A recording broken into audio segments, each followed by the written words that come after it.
하루의 시작은 하나님께 드립니다. 사람이 자기의 길을 계획할지라도 그 길을 인도하신 분은 여호와시니라. 잠언서 말씀을 통해서 우리 볼 수 있는 것은 사람이 자기가 계획한 대로 삶을 살아가지만 그 길을 계획한 대로 이루어 주신 분은 여호와 하나님이시라는 걸 우리가 먼저 고백하게 됩니다. 오늘 함께 생각해야 될 것은 함께 생각해 봐야 될 것은 내가 가고 싶은 길, 또한 좋은 길, 또 꼭 가야 되는 길, 하나님께서 열어놓으신 사명의 길, 여러 가지 길에 대해 생각해 보도록 하겠습니다. 사역자는 그 영성의 길에 있어서 사역자의 길을 가기 원합니다. 그래서 항상 생각할 때는 어느 길이 영성의 길인가, 어쩌면 경건한 길인가. 이 경건이라는 단어는 공경할 경자를 써서 정말 하나님께 좀 이렇게 공경하며 살아가는가. 이 공경과 경외가 같이 들어간다면 얼마큼 하나님께 두려워하며 삶을 살아가는가, 이렇게 생각해 볼 수 있겠죠. 경건의 길, 영성의 길, 육신의 삶이 아닌 영혼이 가는 길을, 또 영혼이 추구해야 될 길을 가는 것을 항상 고민하고 살아갑니다. 사역자뿐만 아니라 여러분들 마찬가지일 겁니다. 예수 그리스도 믿는 사람들에게서는 그리스도의 삶으로서 영생의 길, 영혼의 길이죠. 어떻게 하면 하나님의 뜻대로 삶을 살아갈 것인가 몸부림치며 고민하는 사람들, 이런 사람들 우리가 영성의 길을 가는 사람들이다 이렇게 말할 수 있을 것입니다. 사람들은 이렇게 예수를 믿지 않는 사람들은요, 또 각양의 모습으로 육체적인 삶이 아닌 진리를, 또한 진실을 추구하면서 삶을 살아갑니다. 근데 그 길들은 영성의 길이라 말하지만 영성도 거룩한 하나님이 주신 거룩한 영성의 길이 있는 반면에 악한 영이 주는 악한 영에 따라가는 악한 영의 길이 있습니다. 이거 어떻게 구별할 수 있냐고 한다면 사람으로서는 구별하기 힘듭니다. 왜 그러냐면 창세기 3장에 나오는 것처럼 아담과 하와는 아주 아름다운 곳에서 하나님의 가장 풍부한 영성이 충만한 곳에서 삶을 살았죠. 근데 뱀의 미혹을 통해서 그들은 하나님과 벗어나게 되고 하나님을 떠나게 되었죠. 그러므로 사람은 미혹당하기 쉽고 교만하여서 마귀의 교만한 속에 들어가기 쉽습니다. 거짓의 아비 속에 들어가기 쉬워서 거짓 속에 살아가기 쉽습니다. 그래서 분별하기 힘듭니다. 마귀가 들어와서 우리를 미혹하면 분별하기 어렵죠. 그래서 우리가 항상 깨어 기도해야 되는 것이고, 기도 외에는 우리가 그것을 분별할 수 있는 방법이 없습니다. 그리고 우리의 기도의 대상이신 하나님께 분명하게 기도해야 되는 것이고, 하나님이 주시는 그 길, 하나님이 열어놓으신 그 길을 따라서 그 길을 걸어감을 통해서 내가 이 길이 아니구나, 악한 길이 아니라 성령이 바로 이 길이구나 라고 우리가 그 길을 따라갈 수 있는 것이기 때문입니다. 오늘 이제 사도 바울은 본문을 통해서 보여주는 메시지가 있는데요. 로마서를 말씀을 보도록 하겠습니다. 로마서 1장 말씀을 보도록 할 텐데, 로마서 1장 항상 서두가 이제 뜻하는 의미는 인사죠. 그 로마 교회의 사도 바울이 이제 칭찬하면서 시작합니다. 대부분 그런 것 같아요. 사도 바울이 서신서를 쓸 때는 항상 먼저 장점을 말합니다. 그리고 그 은혜에 대해서 먼저 말하게 되죠. 그 후에는 이제 그 다음에 권면한 말이나 충고의 말이나 아니면 거기 덧붙여서 또 사도 바울의 심정이 들어와 있는 여러 가지 메시지가 이어지지만, 서두에는 항상 먼저 인사와 칭찬을 먼저 앞서게 되죠. 로마서 1장에 보게 되면 로마 교인들을 칭찬하게 되죠. 그러면서 그 로마 교회에 대한 그 사도 바울의 마음과 심정을, 그리고 로마 교회의 모습을 잘 설명해 주고 있습니다. 8절 말씀부터 10절 말씀까지 보도록 할 텐데요. 8절 말씀이 이렇게 시작합니다. 사도 바울이 들었는데 로마에 있는 성도들의 믿음이 그 온 세계에 전파되었다는 겁니다. 그러니까 로마에 있는 성도들의 모습이 얼마나 열정적이고 좋았는지. 물론 로마 교회 특성상 로마는 유대인 그리스도인과 헬라인 그리스도인 이제 함께 어우러져서 그곳에 이제 트러블이 생기게 되고, 그거에 대해서 이제 사도 바울이 권면한 장면이 로마서에 기록하고 있지만, 그에 앞서서 이제 그 둘의 열정이 얼마나 심했는가, 얼마나 좋았는가. 심했다는 말이 좀 그렇고요. 얼마나 열정적이었는가를 보게 됩니다. 왜냐하면 온 세상에 로마에 있는 성도들의 믿음이 전파되었다라는 말을 기록하고 있고요. 또 두 번째 보게 되면 사도 바울이 가고 싶은데 그 로마에 꼭 가고 싶어 합니다. 그 정도로 로마에는 매력이 있었고, 로마를 통해서 하나님이 하고자 하는 일과 뜻을 발견해야 되는 것이 바로 로마서입니다. 로마서 1장에 드러나게 되는데 9절 말씀에 드러나게 아니 10절 말씀에 드러나게 되죠. 그에 앞서 9절 말씀에서는 자신을 이제 로마 교인들에게 소개합니다. 그런데 그 사도 바울은 그 얘기를 합니다. 로마 교회 성도들에게 하나님이 내 증인이다 이렇게 말합니다. 내 심령으로 섬기는 그 하나님은 내가 심령으로 섬기고 있다는 것을 잘 알고 계신 분이 하나님입니다. 그러니까 너희들이 믿는 하나님이 그 하나님이고 그 하나님이 나를 증인에 삼아주신다. 그러니까 나는 따로 설명할 필요가 없다. 나는 뭐 명함을 내밀 필요가 없다. 하나님 나의 증인이 되니까. 세 번째는 뭐냐면 내가 조금 너희들에게 가기를 바란다. 그리고 좋은 길이 열리길 바란다. 그러니까 사도 바울은 로마 교회에 이제 열리길 바랬던 것이죠. 이걸 한참 묵상했습니다.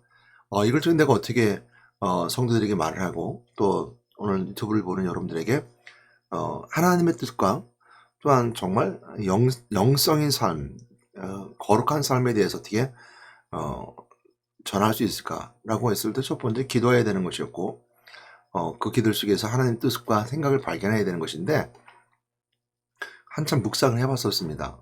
무엇이 바른 길인가 했을 때 생각하는 것이 그겁니다. 좋은 길, 좋은 길이죠. 좋은 길이라는 포인트를 얻어냈었습니다. 사람의 자기의 삶을 자기의 길을 계획할지라도 그 길을 이루신 분, 또 그 길을 인도하신 분은 성령입니다. 그러니까 여호와 하나님이죠. 그러니까 우리의 길을 인도하신 분은 성령이십니다. 우리가 바르게 참뜻으로 하는 뜻 가운데 그 마음과 생각을 기획하면 그 길을 열어주신 분은 성령님이 열어주시는 거죠.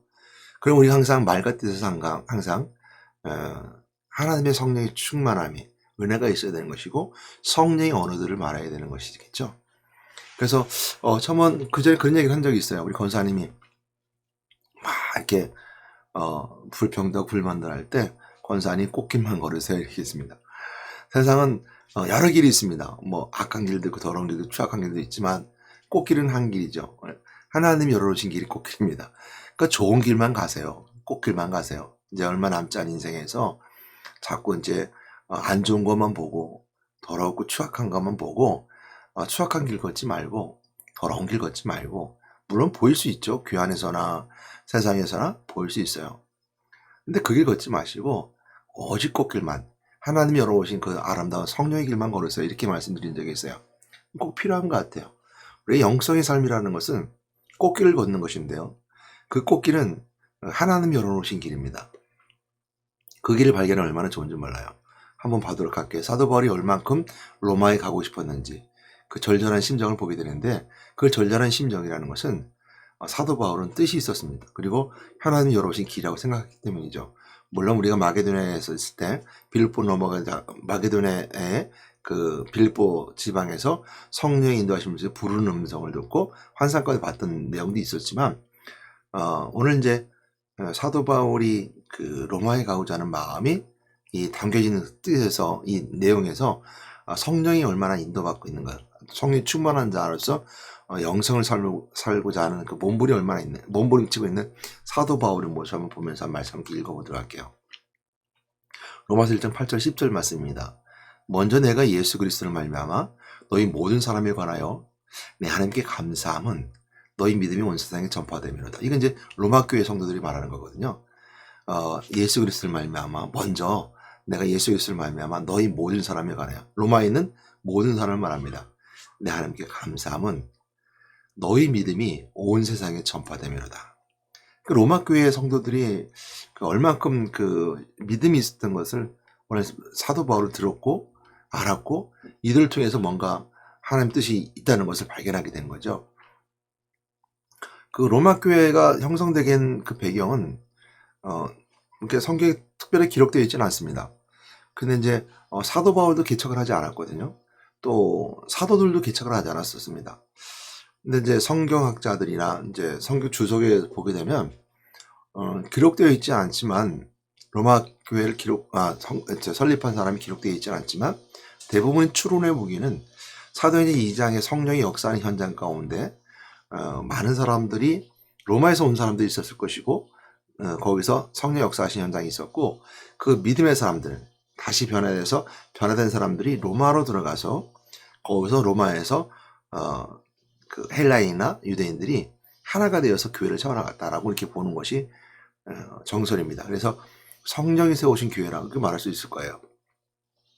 왜냐하면 성령이 역사하는 현장 가운데 있었던 사람들이 돌아가서 교회를 형성하고 섬기는 은혜가 있었기 때문에, 어찌 보면 누가 설립했느냐 하면 성령이 설립했다 이렇게 말하시는 게 좋을 것 같습니다.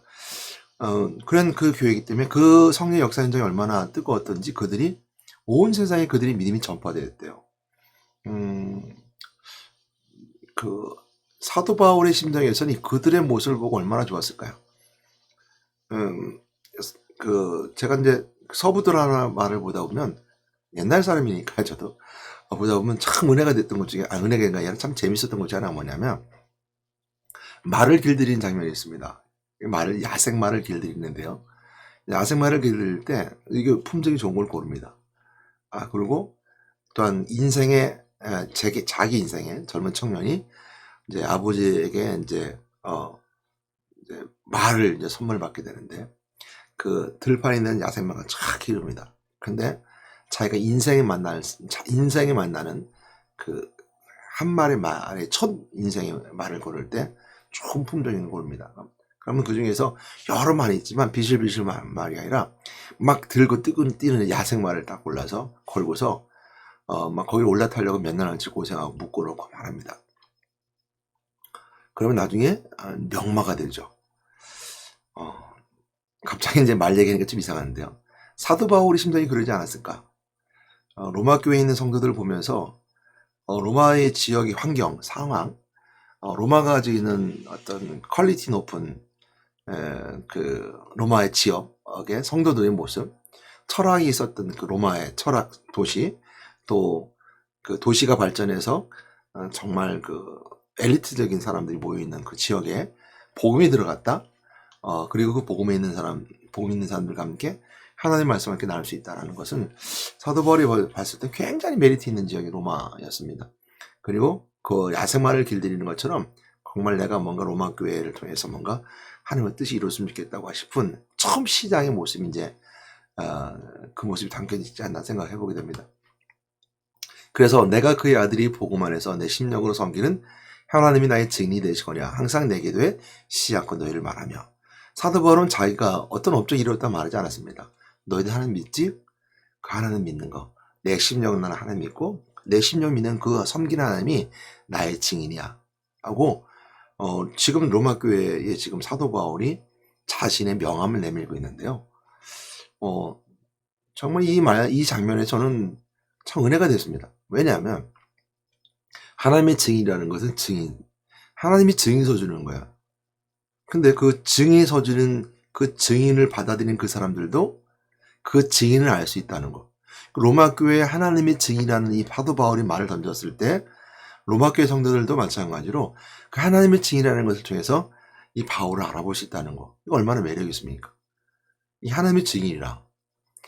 저는 그게 참 매력이 있습니다. 참 은혜입니다.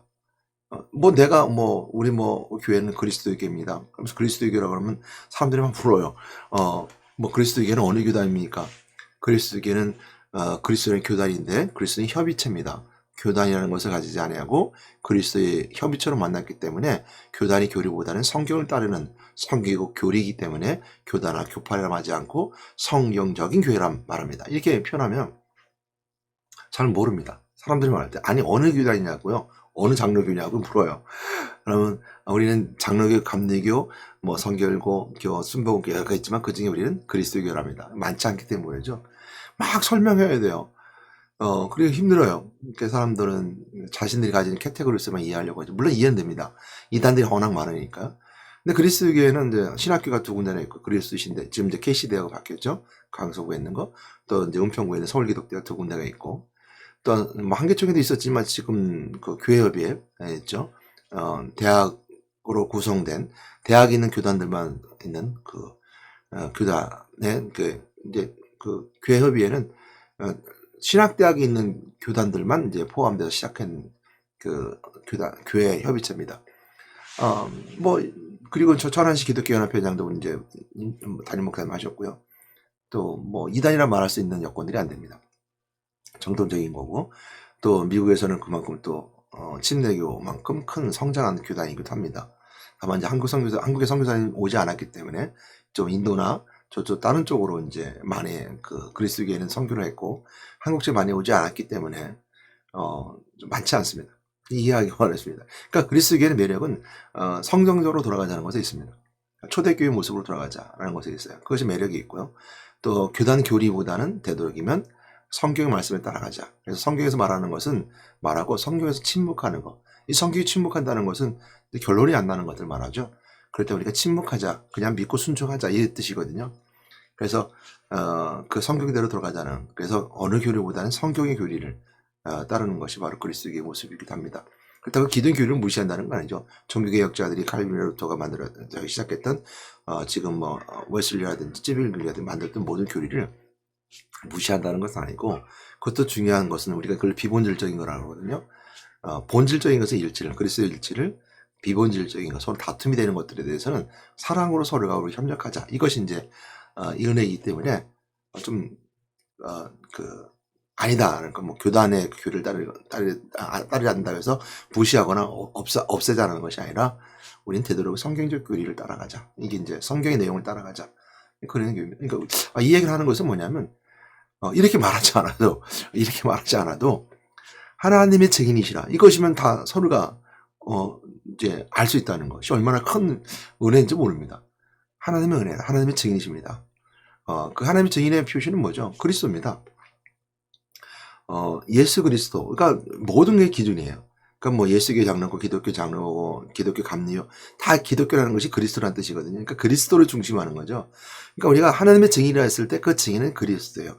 그리스도라는 뜻은 우리가 아는 것처럼 세 가지 하나님이 주신 직분이 있습니다. 하나님 만나는 길을 주신 선지자 직분이 있었고요. 또 두 번째는 우리 모든 것을 제일 용서하는 제사장 직분이 있었어요. 그래서 그 제사장 직분은 레위기나 아론계를 따르지 않고 멜기세덱의 반차를 따라서 대제사장 된 그리스도에 따라 우리가 누구나 다 제사장이 됐으면 만인 제사장이 되는 거죠. 그러니까 이 제사장 대신 그리스도의 직분이 있고요. 세 번째는 부활하심을 통해서 우리가 하나님이실 뿐만 아니라 예수님은 만왕의 왕, 모든 것들이 왕이라는 것을 선포하셨습니다. 그러니까 죽음의 권세를 깨뜨리고 부활하심을 통해서, 부활하신 그리스도를 통해서 우리가 왕이신 그리스도를 선포하는 왕의 권세. 이것이 그리스도의 세 가지 직분이었고, 구약의 세 가지 직분이 다 완성되지 않았기 때문에 직접 하나님 인간의 몸을 이 땅에 오시면서 성신하셔서 이루셨죠. 그것이 우리가 예수 그리스도가 이 땅에 오신 세 가지 직분이었습니다. 우리로 하여금 하나님 만나는 길을 열으셨고, 우리 죄를 용서해주셨고, 그 다음에 우리가 왕이신 권세를 통해서, 부활하심을 통해서 왕의 권세를 누림을 통해서 승리하고, 그 왕의 권세를 통해서 하늘나라에 서양하늘 새 땅에 들어가신 왕의 신화, 또 왕노릇하는 왕노릇하는 은혜가 있는 것이 바로 그 세 가지 직분, 왕의 권세를 가지고 누릴 수 있는 은혜죠. 그래서 왕의 권세 있는 사람들은 세상을 향해서 거짓의 왕, 세상의 왕을 무찌를 수 있는 능력이 있기 때문에 마귀의 권세를 무찌를 수 있는 능력이 왕의 권세인 그리스도를 통해 가능한 것이죠. 이것이 바로 그리스도입니다. 그러니까 그리스도가 있는 사람들은 하나님의 증인이에요. 하나님의 증인. 그러니까 하나님의 증인이라는 말은 다 통하는 겁니다. 예수님께서 말씀하시죠. 너희는 나를 누구라 하냐? 이렇게 물었잖아요. 사람들은 나를 누구라 하냐? 엘리야, 예레미야, 선지자 중에 하나이다. 그럼 제자들은 물었잖아요. 너희는 나를 누구라 하냐? 주는 그리스도시요 살아계신 하나님의 아들이십니다. 이 고백했던 것처럼 이 고백 하나면 되는 거예요. 하나님의 증인이에요. 그리스도가 우리 증인이에요. 이거 하나면 되는 거죠. 그러니까 이걸 서로 말 한마디로 서로가, 이제 로마 교회나 바울이 서로가 소통하고 알 수 있었다는 것이 난 참 은혜입니다. 그것이 참 너무 감사한 거죠. 그래서 사도 바울은 그 안에 하나님의 증인이라는 것이 담겨져 있습니다. 세 번째 10절 말씀을 보게 되면 어떻게 하든지 이제 하나님의 뜻 안에서 너희를 나아갈 좋은 길을 얻기를 구하노라. 나아갈 좋은 길을 얻기를 구하노라. 좋은 길입니다. 꽃길입니다. 여러분, 좋은 길이라는 건 꽃길이에요. 꽃길이라는 것은 성령의 인도만 받은 길을 말합니다. 좋은 길, 우리가 예수님께서 열어놓으신 그 길만 가자는 거죠. 우리가 뭐 성령 인도받지 못하는 악한 영들의 세상을 따라가지 말고, 욕하고 불평하고 불만하고 미련스럽게 교만하며 삶을 살아가지 말고, 오직 순종하면서 하는지 열어오신 그 길만, 순종의 길, 순종의 꽃길만 걸어가자는 거죠. 좋은 길은 순종의 길, 꽃길입니다. 성령 인도가 받는 길이고, 하나님이 열어놓으신 길이죠. 예수님께서 말씀하신 내가 문이라 라고 말씀하시고, 그 문으로 들어간 자들에게 천국의 문이 열리는 것이, 그 좋은 길이 있는 것처럼 내가 그 길이요 진리요 생명이니 나로 말같이 아버지께 올 자가 없는 것처럼 그 길은 예수님께 열어오신 길이에요. 근데 여기는 반전이 하나 있습니다. 사도 바울이 로마에 꼭 가고 싶어 했어요. 그래서 어떻게든 이제 하나님 뜻에서는 너에게 나아갈 좋은 길 얻기를 구하노라 했습니다. 그래서 내가 너에게 나아갈 좋은 길 얻기를 구하노라 구합니다. 로마서 1장 8절 10절 말씀인데요. 여기에 반전이 있습니다. 어떤 반전이 있냐면 사도 바울은 로마 교회에 가보지 못했어요. 그 개척도 하지 않았죠. 이렇게 가고 싶었어요. 그 로마가 가지고 있는 그 성도들에 대한 그 능력도 봤어요. 왜냐면 믿음이 온 세상에 전파됐다 그랬잖아요. 봤어요.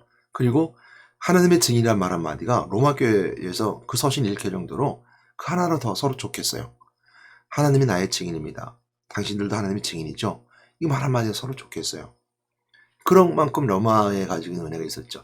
이제 어떤 변수가 생기게 되는데 그 변수 속에 있었던 것은 이제 그 로마의 그 왕의 칙령에 따라서 이제 그 유대인 크리스찬들이 쫓겨나게 되죠.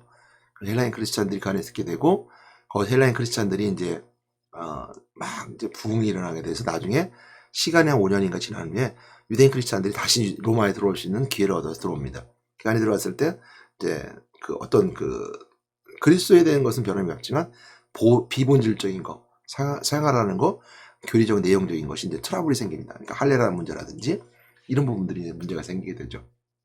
자유와 율법과 문제가 생기게 되죠.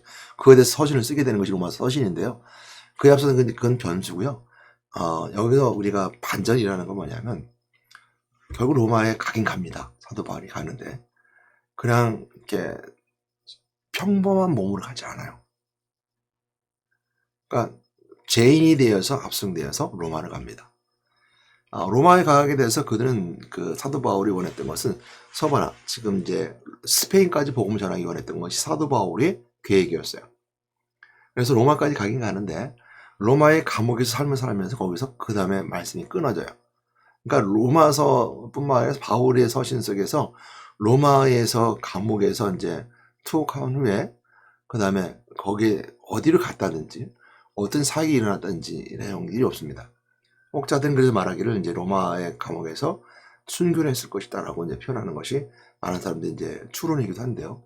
그건 이제 두 번째 문제고요. 우리가 알 수 있는 것처럼 이렇게 가고 싶고 좋은 길을 얻고 구했는데 사도 바울이 간 길은 평범하게 이제 걸어서 가는 길이라 아니면 즐거운 입성의 길이 아니라 감옥이 되어서 내가 가이사 앞에 서야 되겠다 하고 죄인이 되어서 이제 붙잡혀서 로마 시민권을 가지고서 로마로 이제 들어가게 됩니다. 물론 이제 로마에 들어가서는 이제 뭐 우리가 로마 1차, 2차 투옥이 있지만 로마의 그 가택연금이 되어서 복음을 전하게 됐습니다. 가택연금이라는 것은 감옥에 갇히지 아니하고 그 오늘날 우리가 하는 것처럼 연금 이렇게 묶임 받아서 이제 그 안에서 자유롭게 활동할 수 있지만 밖에 못 나가는 거죠. 자택에만 있어야 집에만 있어야 되고요. 그런 것에서는 이제 사람들이 와서 많은 소리를 듣고자 했기 때문에 와서 복음을 전하기도 했었습니다. 그런 이제 오늘 좋은 길을 얻기를 구했지만 그 길 걸어갔던 것은 감옥 가는 그 압송되어서 군인들에게 죄인의 신분을 가게 되죠. 오늘 우리도 많은 것을 계획합니다. 영성의 길을 계획하기도 하고요. 또한 어떤 분들은 자신을 헌신하게 선교사의 길을 걸어가기도 합니다. 그 길은 꼭 우리가 꽃길이라고 말을 하고 있지만 항상 열려있는 길만은 아니라는 겁니다. 물론 길은 열려 있습니다. 그러나 하나님은 우리를 통해서 하신 일을 할 때 바울을 죄인이 되어서 로마를 가게 만들고 로마에서 복음을 전하게 만들었던 것처럼 우리가 전혀 생각하지 못하는 평안하고 평탄한 길이 아닌 그 사역의 길이 순교자의 길이나 어려운 길이나 고난과 고통의 길일 수 있습니다. 그것은 그 이유는 성경이 분명히 밝히 말씀해 주고 있는데요. 인생에 따른 삶을 살아가는 자들에게서 예수 그리스도를 말씀을 붙잡고 살아가는 자들은 항상 악한 영이 마귀가 항상 우리를 미혹하고 넘어뜨리기 때문입니다. 그것은 이 공중 권세 잡은 자 아직 예수님께서 재림하신 그날이 오기 전까지는 끊임없이 이 인생의 때의 삶을 주관하고 이 인생의 때를 그 권세로 누리고 있는 존재가 마귀 권세 그렇죠. 그래서 아직은 우리가 이 땅에서는 어려움을 당할 수 있고 고난을 당할 수 있습니다. 마귀는 우리가 예수 그리스도를 전하는 자로 삶을 살아가는 걸 원하지 않습니다. 그럼 우리가 인생에 대해서는 삶의 모든 환경은 어려움이 올 수 있습니다. 고난의 길이 올 수 있습니다. 그걸 깨닫고 알아가는 사람들에게서는 영성의 길이 더 깊어진 거죠. 더 깊이 하나님께 가까이 가 있는 죠. 그래서 저희들 사회의 길, 또 영성의 길이라는 것은 쉬운 길만이 아니다. 고난과 고통의 길 뿐만 아니라 분명히 하나님 열어놓으신 길임에도 불구하고 그 길은 쉽게 갈 수 있는 길만 아니다는 것을 깨닫고, 그러나 여러분들 그 길을 쓰기 위해서 어려움과 환난이 더 많을수록 우리에게 더 큰 상급이 있을 뿐만 아니라 하나님 가장 기뻐하시는 더 크고 놀라운 일들을 역설의 또 반전의 은혜가 축복이 있다는 것을 깨닫고 그 길에서 항상 승리해 나가는 여러분 되시기 바랍니다. 어려움 속에 이겨나가는 자들, 이길 수 있는 자들에게만 그 길을 걸어가게 허락하셨습니다. 이길 수 없는 자들은 못 걸어갑니다. 순종하며 걸어갈 수 있는 자, 그 말씀에 순종하고 따라갈 수 있는 자들을 통해서 하나님은 그 길을 이루십니다. 오늘도 그 삶 속에서 그 길을 열어간 여러분 되시기 바랍니다. 좋은 길을 얻기를 바랍니다. 사도 바울이 로마를 통해서 그 길을 받고 하나님의 사역을 받고 또 영성의 그 크고 성장할 수 있는 능력을 받던 것처럼 보고 각오했던 그 소망이 이루어졌지만 그가 가는 길은 결국 쉽지만은 않았던 길이라는 거 기억하시고, 오늘도 성령 인도받는 아름다운 성령의 길, 또한 영성의 길을 걸어간 여러분 되시기를 주님의 이름으로 축복하고 권면하며 그 길을 함께하기를 주님의 이름으로 권면합니다. 함께 기도하겠습니다. 사랑과 은혜가 많으신 하나님 감사합니다. 내가 너에게 나아갈 좋은 길을 얻기를 구합니다. 라는 말씀이 제목을 함께 말씀 나눴습니다. 사도 바울이 걸었던 그 로마로 가고자 하는 그 마음과 생각은 오늘 1장 8절과 10절 말씀을 통해서 보게 됩니다. 하나님의 증인이라는 말씀처럼 정말 그 말 한마디가 서로 교통하고 소통할 수 있었다는 것. 또한 그들의 믿음이 온 세상에 전파될 정도로 로마는 그 모든 역량을 가지고 있었고, 로마에 있는 크리스찬들의 믿음의 모습이 세상에 비춰줄 정도로 큰 영향력을 행사할 수 있는 로마 지역을 생각하며 사도 바울은 담대히 사역자의 길을 걸어갔습니다. 그러나 그 길은 평탄히 입성하는 길이 아니었으며 힘들고 어려운 길이었으며 죄인이 되어서 그 길 갔지만 그 죄인의 삶에서 끌려가는 모든 포로들의 삶 속에서도 성령 인도받음을 통해서 항상 환난과 위기 속에서 지켜주시고 함께 인도하셨던 것처럼 오늘 그 길을 생각하며 우리 걸어갈 때 분명히 우리가 함께 하신 성령이 우리를 인도하시고 보호하시고 함께 하실 줄 믿습니다. 사람이 마음으로 자기의 길을 계획할지라도 잠언서 말씀처럼 그 길을 인도하신 분은 여호와시라. 우리가 꼭 그 말씀을 기억하고 잠언서 16절 말씀을 따라서 오늘도 항상 우리 마음의 길을 계획할지라도 우리 인도하신 분은 성령이라는 것을 고백할 수 있는 그 기도가 되게 해주시고 그 삶으로 오늘도 확신 가운데 살아가게 인도해 주시옵소서. 오늘 저희도 함께 해주시면 감사드립니다. 우리 주 예수 이름으로 기도했습니다. 아멘.